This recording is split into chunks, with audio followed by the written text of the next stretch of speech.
कानून बनता है, जिस विभाग से भी जितनी बजट पास होती है वो सीधे जनता के पहले प्रेषित की जाए, जनता के संज्ञान में आए।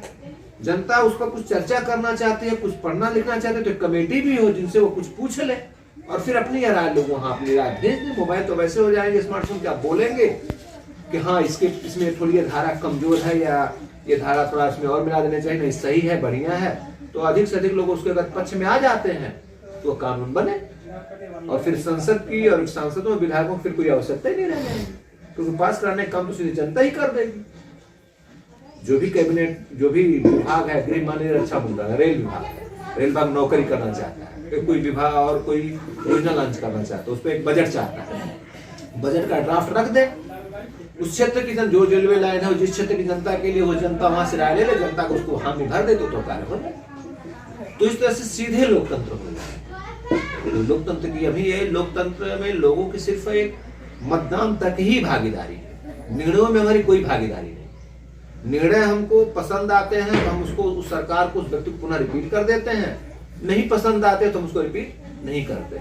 लेकिन हम निर्णयों में कोई सेंटर है यहाँ पर अपना काम कर रहे हैं, यहाँ का बजट का निर्धारण है, गांव के लोग मिलकर के यहाँ कह दें कि ये कार्य इस क्षेत्र का होना चाहिए, उस क्षेत्र का कार्य होगा। सेक्रेटरी महोदय अगर सही नहीं काम कर रहे हैं, गांव के लोग कहेंगे इनका एक महीने का वेतन या एक दिन का वेतन काटा जाए या इनका निलंबन किया जाए, तो सदा उनका निलंबन हो। मतलब जो गांव की एक व्यक्ति नहीं, गांव के आधे से वयस्क मताधिकार जो पाए हैं उनमें से आधे से एक अधिक कहेंगे तब, ये तो सिर्फ 4-5 लोग हमेशा खुरफात उठाते रहेंगे। हाँ, रोज उनका कुछ लोगों का काम ही है खुरफात फैलाना, रोज काम है 10-5 लोगों का। तो ऐसे नहीं, अगर ऐसे देखते हैं जनता ने ऐसी चीज तो उसको हम 60% भी कर सकते हैं। जब 60% सही लोकतंत्र तो यह है जिसमें 60% लोगों की भागीदारी हो, 60% लोग जिस पक्ष में हो, कार्य और कानून वो होना चाहिए। तो ये है। और दूसरी है कि हमारे देश में लोगों ने आंकड़ा देखा है कि इतनी कंपनियों के पास संपत्ति है कि अगर उस कंपनियों के आय को जो लाभ कमाते हैं उस आय को एक निश्चित सीमा तक उनको रख करके भी अगर उनकी आय हम 20 करोड़ कर दें कंपनी के मालिक की आय, तो प्रति वयस्क व्यक्ति को जो 18 साल की उम्र पार किया है उसके खाते में लगभग 1 करोड़ रुपए 2 करोड़ रुपए आएंगे। इतनी संपत्ति है, जबकि हमारा देश गरीब का रोना रो रहा है। तो कुछ लोग बहुत ज्यादा संपत्ति रख रहे हैं, देश की नागरिकता छोड़कर विदेश जा रहे हैं। तो सारा सबकी चल और अचल संपत्ति लिंक हो एक खाते से, ताकि पता चले किसके पास कितनी संपत्ति है।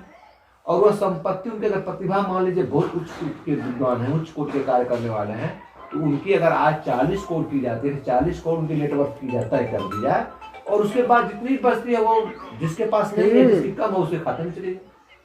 लेकिन पैसा ये भी होना चाहिए कि पैसा पाले तो काम ही नहीं करें, वो पैसा आपको मिला वो अचल संपत्ति के रूप मिला है, वो आप उसका प्रयोग करेंगे कहीं कमाने के लिए। ये नहीं कि सबके खाते में 2 करोड़ रुपए आ जाए तो हम काम ही नहीं करेंगे तो सारी व्यवस्था बंद हो जाएगी। कहीं ना मजदूर मिलेगा, कोई काम करने वालों के भेजो खरीदो और खाओ, खूब कपड़ा खरीदो। नहीं, आपको पैसा मिला है, जैसे बैंक लोन देता है वो अचल संपत्ति के रूप में है, उसको आप प्रयोग करेंगे कमाने के लिए। और कुछ कमाएंगे तो अगले साल जो भी आप कमाएंगे तो भी जो देश की संपत्ति बढ़ेगी तो उसमें भी आपको भी हिस्सा मिलेगा। अगर नहीं कमाएंगे, जो का त्यों छोड़ दिए हैं, तो जो राष्ट्र की संपत्ति बड़ी है उसमें आपका हिस्सा नहीं मिलेगा, क्योंकि आप निकम्मे व्यक्ति साबित हो रहे हैं।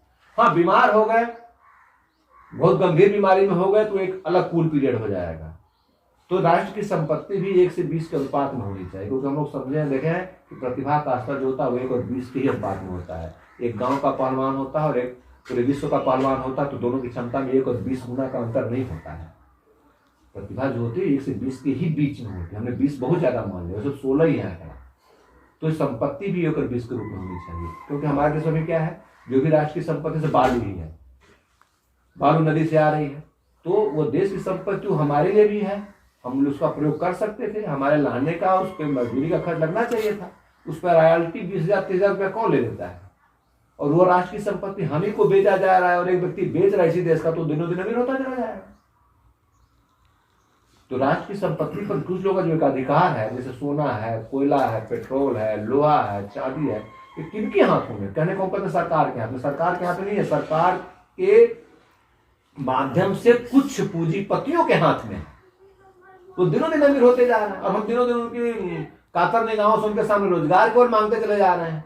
तो रोजगार मांगने को तो वो मालिक बन गए और उनके पुत्र फिर मालिक बन जाएंगे, उनके फिर अगले पुत्र मालिक बन जाएंगे, और दिनों दिन हमारे पुत्र फिर हमारे पुत्र के पुत्र दिन हमेशा ही मजदूरी रहेंगे।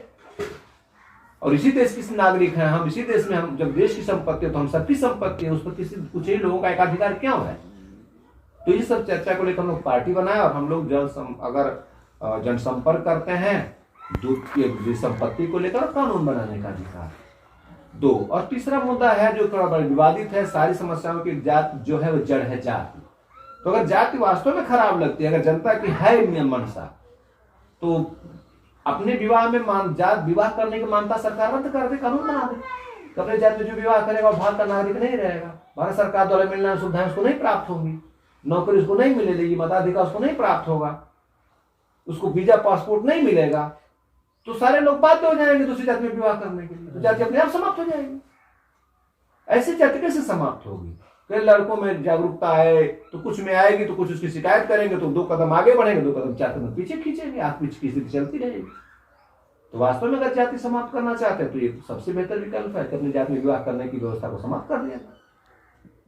जाति 10-5 साल में अपने आप समाप्त हो जाएगी, कोई किसी को कहेगा ही नहीं कि फला वो जाति से बहिष्कृत है तो वहाँ उस जाति में उन्होंने विवाह, हमने मान मैं ब्राह्मण हूँ, मैं अपनी जाति लड़की की विवाह लड़के अगर किसी अन्य जाति में कर देता हूँ, तो सारे ब्राह्मण से अब दूसरे जाति के लोग भी कहेंगे, कल धीरे निगाह से देखेंगे।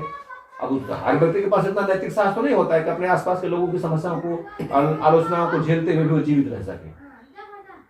तो ये है 3 मुद्दे पर हम लोगों का जन समर्थन मांग रहे हैं। इसी सिलसिले में हमें आपके गाँव में भी आना होगा, हर रविवार को हम लोग जनसंपर्क करते हैं। वाला थोड़ा सा उसको पैसा जो घूस चल रहा है, और अगर एक घूस के लिए भी व्यवस्था है, धन सारी बेकारी और सारी खुराफात का जड़ धन है, अभिमान भी का भी जड़ धन है, अन्याय कराना, मारना, पिटवाना, नशा करना, रंडीबाजी करना, जो भी काम है सबके पीछे धन है, एक तरह से कुछ न कुछ। तो अभी धन के पर सही व्यवस्था नहीं हो पाएगी कि आपके पास कितना धन है, मेरे पास कितना धन है, आप जानते हैं, मैं जानता हूं।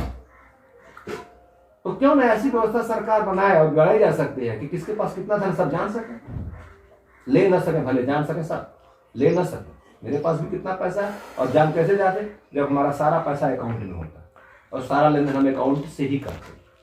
तो कोई भी जाकर मेरा अकाउंट नंबर सरकार के पास अगर व्यवस्था नहीं, किसी का अकाउंट नंबर बता सकते हो तो बाकी पूछ सकते हैं, नहीं तो बैंक तो देख ही लेगा किसके पास कितना पैसा है। तो अनावश्यक किसी के पास पैसा नहीं रहेगा, उस पर टैपिंग की जा सकती है, रोक लगाई जा सकती है किसके पास पैसा है। और जब खाते में पैसा कोई रिश्वत नहीं ले पाएगा, क्योंकि रिश्वत लेना होगा तो खाते में लेगा, और उससे भी आगे की व्यवस्था करें तो पैसा तभी जाए जबकि उसकी डिजिटल रसीद आए। जैसे कोई सामान खरीद रहे हैं तो उसकी जब रसीद हमारे मोबाइल में आए, स्कैन करें, तभी उनके खाते में पैसा आएगा। मजदूर है, उनकी रसीद हमारे खाते में आए तभी पैसा ट्रांसफर करें, और ऐसा संभव है। बहुत से सामानों की किसी दुकान पर जाते हैं तो उसका QR कोड स्कैन कर तभी पैसा जाता है। तो हर सामान का QR कोड बन जाए, हर सामान की डिटेल रसीद हो जाए, मजदूर की भी डिटेल रसीद हो, वकील की भी डिटेल रसीद हो, उनका 500% 500 फीस है, डॉक्टर की भी हो, उनकी 300, 400, 5,000 जो भी हो उतनी ही जाए। ये हर जांच की भी डिटेल रसीद हो, रसीद आए तो पैसा जाए, बिना डिटेल रसीद पैसा ना जाए। अभी पैसा बिना रसीद के भी आपके खाते में करा जा सकता है, आप हमारे खाते में पैसा भेज सकते हैं, मैं आपके खाते में पैसा भेज सकता हूँ। ऑप्शन के सिर्फ ऑप्शन आता है डोनेशन, किराया, गिफ्ट, ये सब आता है, लेकिन उसका कोई मतलब नहीं हो, ऑप्शनल होता है, आप भरे या चाहे मत भरे। लेकिन नहीं, जब तक डिजिटल मैंने पैसा क्यों दे रहे हैं इसका सबूत हमारे मोबाइल में आता, और सरकारी कर्मचारी की कोई डिजिटल रसीद नहीं होगी, उनके खाते में पैसा जाएगा ही नहीं। तो रिश्वत लेकर घूस लेकर दिखाएं कैसे लेंगे? तो ऐसे हम रिश्वत को समाप्त कर सकते हैं। जज महोदय के खाते में सिर्फ तनख्वाही आएगी, उनके खाते में कोई पैसा जाएगा ही नहीं, तो कैसे न्याय को प्रभावित करेंगे? किसी व्यक्ति किसी गुंडे को पैसा देने की रसीद ही नहीं होगी, किसी को पैसा देकर तो हम कैसे बढ़ा सकते हैं? नशे की कोई रसीद ही नहीं होगी तो नशा हम कैसे बिका सकते हैं? और नशा तब भी कर सकते हैं जब नशे को हम लीगल कर दो, उसकी रसीद बना दें सरकारी, तो बिकेगी। दहेज की कोई रसीद नहीं रहेगी, दहेज कोई नहीं दे सकता है। कोई सामान चोरी किए, चोरी कोई रसीद नहीं रहेगी, हम उसको बेच ही नहीं सकते। तो इससे हम बहुत बेहतर समाज का निर्माण कर सकते हैं अगर तकनीक हमारे पास आई है, और तकनीक हमारा मदद